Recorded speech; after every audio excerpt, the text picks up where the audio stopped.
ह्रीं बगलामुखी सर्वदुष्टानां वाचं मुखं पदं स्तम्भयजिह्वां कीलय बुद्धिविनाशाय ह्रीं ॐ नमः।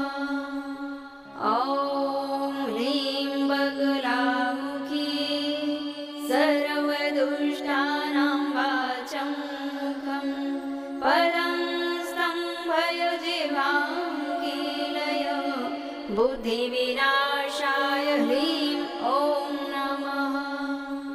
ॐ ह्रीं बगलामुखी सर्वदुष्टानां वाचं